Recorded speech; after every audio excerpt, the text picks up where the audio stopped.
মধ্য অসমৰ মৰিগাঁৱৰ জালুগুটিত একশৰণ ভাগৱতী সমাজৰ মহাপালনাম কীৰ্তন মহোৎসৱৰ আজি প্ৰথম দিন।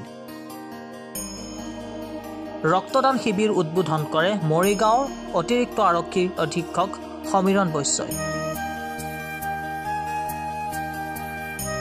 জগতগুৰু শ্ৰীমন্ত শংকৰদেৱৰ একনিষ্ঠ সেৱক মহাপালনামৰ একান্ত সাধক আৰু প্ৰচাৰক বৈকুণ্ঠগামী আচাৰ্য ইৰাৰাম দাস বাপ ঈশ্বৰে তেওঁ জীৱনকালত জীৱজগতৰ কল্যাণ সাধন আৰু বিশ্বশান্তি কামনাৰে ইংৰাজী 1973 চনত একশৰণ ভাগৱতী সমাজ জালুগুটিত প্ৰতিষ্ঠা কৰিছিল আৰু প্ৰত্যেক বছৰৰ দৰে এই বছৰো পুণ্যশ্লোক আচাৰ্য ইৰাৰাম দাসৰ সেই মহান উদ্দেশ্য আগত ৰাখি ইংৰাজী 7, 8, 9, 10 আৰু 11 ফেব্ৰুৱাৰী তাৰিখে 5 দিনীয়া কাৰ্যসূচীৰে বিস্তৃত কাৰ্যসূচীৰে 55 সংখ্যক পৰম মংগলময় অষ্টপ্ৰহৰ মহাপালনাম কীৰ্তন মহোৎসৱৰ আয়োজন কৰিছে একশৰণ ভাগৱতী সমাজে। আজি এই মহোৎসৱৰ প্ৰথম দিন আৰু এই মহোৎসৱত উজনি নামনিৰ অসংখ্য ভকতে ৰাতিপুৱাৰ পৰা ভিৰ কৰিছে। চাওঁ আহক আমাৰ এক দৃশ্য।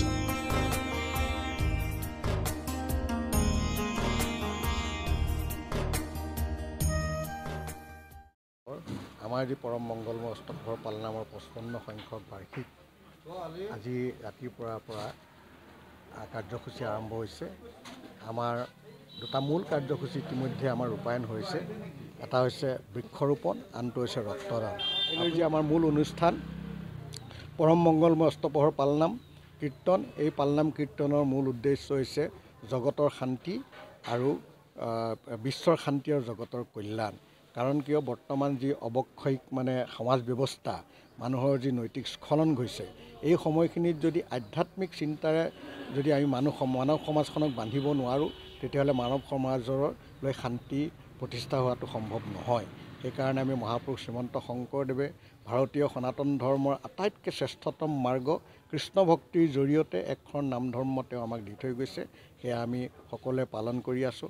আমাৰ জগতগুৰু শংকৰদেৱৰ আদৰ্শক সৰুগত কৰি একবৃক্ষ দশপুত্ৰ সম, যি আমাক জগতখন ৰক্ষাৰ বাবে যি তেখেতে নীতি দি থৈ গৈছিলে আৰু সেই নীতিকে সৰুগত কৰি আমাৰ একশৰণ ভাগৱতী সমাজে প্ৰত্যেক বছৰে যি কাৰ্যসূচী জগতৰ মংগলৰ হকে লৈ আহিছে, সি নিশ্চয়কৈ সমগ্ৰ মানৱ জাতিৰ কাৰণে এক আদৰ্শ।